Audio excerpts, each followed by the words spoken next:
신체 장애가 있다. 그러면 2차적으로는 심리적 장애가 생기거든요. 근데 이것이 가족들한테도 똑같아요. 그래서 놀이치료에 의뢰되는 아이들 있죠? 그런 아이들, 엄마들 굉장히 방어적이에요. 그리고 자기 그런 이제 아이 때문에 부모의 마음이 오죽하겠어요. 그러다 보니까 굉장히 방어가 심하고요. 그리고 그 방어가 심하다 보니까 치료사 선생님한테도 자기 방어막을 치고 오히려 치료사 선생님을 갖다가 우습게 보는 태도로다가 이렇게 하는 그래서 이런 심리적인 문제가 발생을 할 수밖에 없거든요. 네, 그래서 그 장애인 가족을 위해서 교육을 집단 상담도 필요하고요. 네, 교육도 필요하고요. 그래서 서로 장애인 가족으로서 이렇게 서로 공동의 이런 어떤 문제 그리고 관심사 힘든 거 이런 걸 나누면서 나만 이렇게 힘든 게 아니라 저분도 힘들구나 소속감을 가질 수 있거든요. 그리고 서로 위로를 받고 정보를 교환할 수가 있고요. 그래서 이래서 문제를 갖다가 해결하고 장애인 가족으로 하여금 장애에 대한 잘못된 인식이라든지 죄책감 이런 수치심 이런 거에서 이제 벗어날 수 있도록 하고요. 그래서 쓸데없는 어떤 이제 피해 의식, 네, 왜 나만 이래야 되는지, 왜 나만 이런 아이를 낳아서 키우면서 이렇게 고생을 해야 되는지, 왜 남편이 아이인 거를 창피하게 여기고 이혼을 했는지 이런저런 여러 가지 사연들이 굉장히 많거든요. 네. 그리고 가족들은요. 형제 중에서 하나가 장애 아이를 키우는 엄마들은요. 그 하나의 장애 아이한테 홀릭돼 있어요. 거의. 그러다 보면 나머지 자녀들이 어때요? 늘 바라만 보고 엄마가 한 번만 나를 쳐다보고 나를 따뜻하게 대해주고 나한테 관심을 가져주면 좋겠는데 엄마가 늘 동생한테 시선이 꽂혀 있고 그러니까 나중에는 어떻게 돼요? 버려진 자식 같은 느낌이 들거든요. 그래서 그 영화 마라톤을 한번 보세요.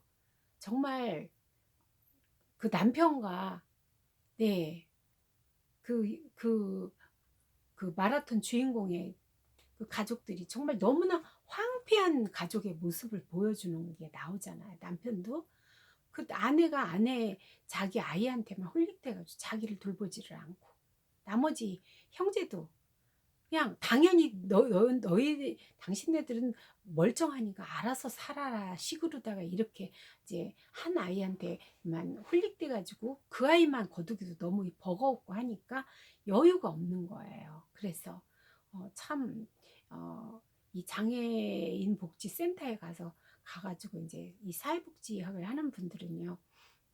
거기에 이제 봉사자로 등록을 하고 그리고서 거기에 가서 이제 한 달에 한 번씩이라도 가셔서 몇 명이 이제 팀을 이루어가지고 가셔서 같이 놀아주기도 하고요. 그리고 또 뭐 차가 있으면 차량으로 태워서 어디 다니질 못하니까 어디 물가로 데려가서 이제 구경도 좀 시켜주고 이렇게 산책 시켜주고 이런 것만 해도 음, 굉장한 도움이 되는 거죠.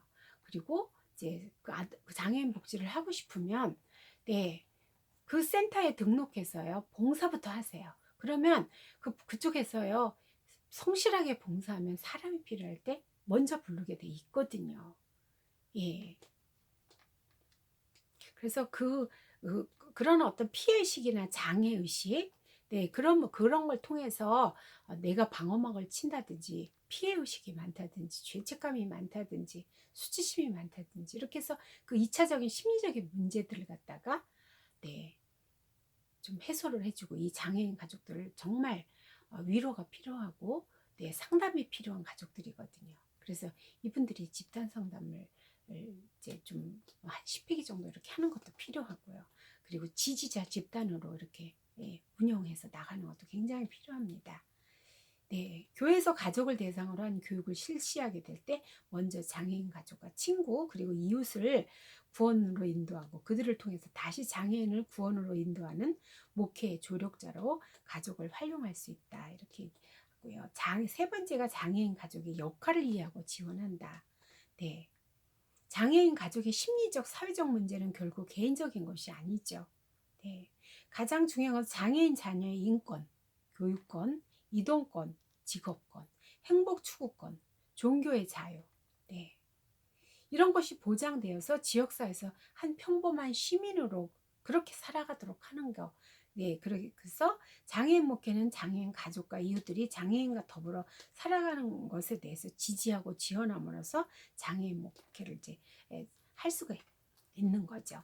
네, 그래서 가족의 역할을 강화하고 장애인이 기독교인으로서 살아갈 수 있도록 장애인을 가족을 지원하는 방법이 있는데, 첫째, 장애인 부모회를 결성하고요.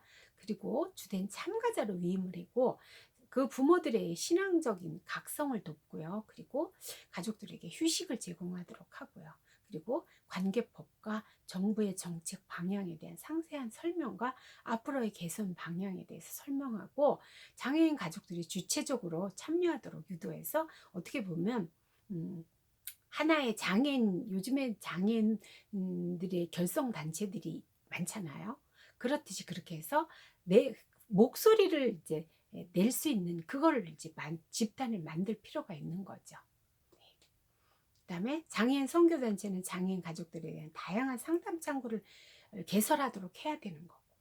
왜냐하면 이 가족들이 사회 심리적인 문제들에 대해서 주체적으로 해결을 갖다가 모색하도록 하고, 그리고 이제 하는 게 중요하고요. 그리고 그 중심으로 해서 부모들 중심으로 해서 사회복지 성교육의 소규모 이제 법인 설립을 유도해서 지역사회에서 이렇게 공공단체와 정부의 보장이 이루어지도록, 아까 제가 뭐 한 목소리를 이제 단체로 힘을 모아서 목소리를 낼 필요가 있는 거잖아요.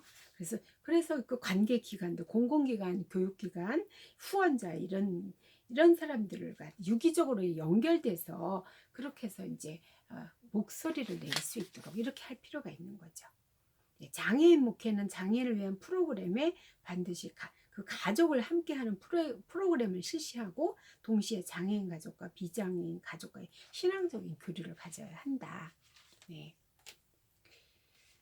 예, 장애인 가족들은 교사이면서 장애인의 가장 강력한 후원자이기 때문에 신앙 성장과 재활을 위해서 가족들을 훈련시켜야 되고요. 그래서 이제 뭐 심포지엄도 열고요. 그다음 부흥회, 야외 예배도 열고, 사회적 서비스 및 자원봉사 연결 이런 것도 이제 하기 위해서 모임을 가져야 되는 거죠. 그리고 맞벌이 부부를 위해서 장애 아동 조기 교실을 겸한 타가 프로그램도 이제 실시되고요.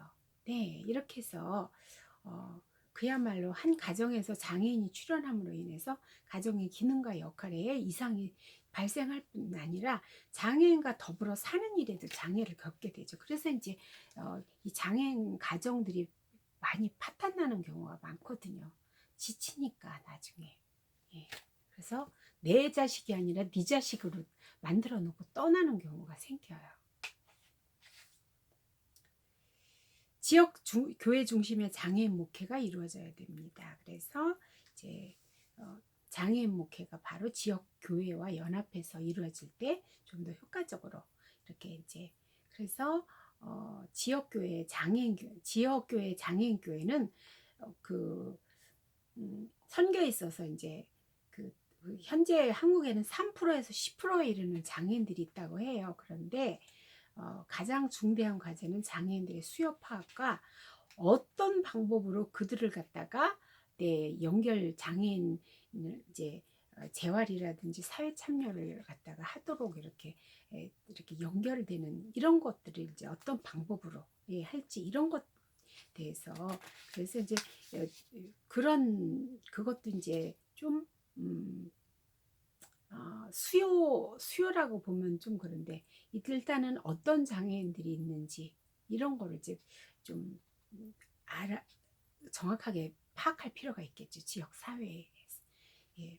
그렇게 해서 뭐 예를 들어서 대방동이라면 대방동에 장애인들이 얼마나 살고 있는지, 그 가족들은 얼마나 되는지 이런 거, 그리고 어떤 장애를 가지고 있는지 이런 거를 이제 파악할 필요가 있는 거죠. 그래서 이런 각 지역 사회에 이제 우리가 존재하고 살고 있잖아요. 그러면서 이제 그들의 이제 어떤 필요에 맞춤형 서비스를 할 수 있는 이거를 우리가 이제 조사를 하면서 준비를 할 수가 있는 거죠. 네, 조직적인 방안을 보겠습니다. 장애인 선교회를 조직하고, 그 다음에 두 번째는 장애 교인을 위한 차량 봉사대를 조직한다. 여기 이제 교회 이제 다양한 이제 선교회가 있는데, 여전도회도 있고 남전교회, 일남전교회, 뭐 여전교회, 뭐 에스더 여성교회 많은데 장애인 선교회는 없다. 그래서 장애인 선교를 만들어서 장애인 선교에 관심을 가지면서 이제 목회적인 그래서 우리나라 전 인구의 2%에서 이제 10%까지 비중을 차지하는 장애인, 이런 사람들, 그리고 이제 그런 이렇게 사회가 이제 재해가 많잖아요. 그래서 이들이 이제 장애를 입고 현실에서 그야말로 그 장애를 극복하려면 얼마나 몸부림을 치면서, 네, 이제 어떤 시간이 필요하고 그러잖아요. 그럴 때 이제 우리가 상담이 필요한 거고요. 근데 이 장애인 가족들이 장애인을 이런 이제 중도 장애인과 이런 사람들을 갖다가 상담하는 게 정말 좋거든요. 왜냐하면 그 가족들의 마음도 충분히 이해하고, 네. 그리고 지금 현재 이 사람이 심리적으로 지금 어느 단계에 있는지도 그것도 이제 아니까. 그래서 장애인 가족 중에 이제 그런 이렇게 상담을 하는 게 가장 서로 편안하게 잘 상담이 이루어질 수 있습니다. 네, 그래서 장애인 선교는 일반 선교와 달리 복음과 복지가 병행돼야 된다. 그래서 장애인의 취업도 알선하고 자매 결혼을 통해서 생활을 지원하고 자원봉사를 통해서 실질적인 이제 도움을 줄 수 있도록 선교를 해야 되고요. 그리고 이제 부름의 전화라고 볼 수 있겠죠. 이게 민간 단체에서 이제 하고 있다고 그래요. 근데 오늘날 자가용이 너무 많잖아요. 이러니까 대부분 장애인들이 혼자서 거동하기 힘든 경우가 많기 때문에 누군가의 이제 도움이 필요한 거죠. 그래서 이제 전화로 도움을 청했을 때 이제 그렇게 도와줄 수 있는 이제 그런 차량 봉사대를 조직해야 된다. 그래서 마치 왜 술 먹고 집에 자기 차 못 가져갈 때 어때요? 대리 부르잖아요. 그런 개념으로 필요할 때 장애인들이 필요할 때 그렇게 부를 수 있는 그런 게 이제 필요하다는 거죠. 그래서 이제 목회자의 관심만 있다면 이제 이거는 정말 실시할 수 있는. 그래서 이제 자원봉사자들이 남는 시간을 이용해서 장애인들의 외출 시 차량 지원을 요청하면 차량 봉사를 나가는 상시적인 그런 차량 봉사들을 운영할 수 있으면 선교 효과는 더욱 클 것이다. 이렇게 이제 여기까지 하고 오늘 이제 장애인의 기독교 사회복지 실천을 이제 같이 이렇게 공부를 했습니다. 그래서 우리는 손톱 밑에 가시만 박혀도 정말 그 가시가 너무 아프고 그러잖아요. 근데 장애인들은 그야말로 어느 한쪽이 청력이 상실됐든 시력이 상실됐든 아니면 간 기능이 상실됐든 이제 그것 때문에 일상생활이 불편을 느끼고 그렇게 이제 사시는 분들이 많은데 우리는 그분들이 그 장애를 가진 것이 한 부분이라는 걸 우리가 기억할 필요가 있다고 저는 생각해요. 전체가 장애가 아니라는 거죠. 그래서 그 한 부분을 갖다가 불편하지 않도록 도와주는 이런 게 이제 필요하기 때문에 장애인에 대한 관심을 많이 가져주시기를 또 부탁을 드리겠습니다.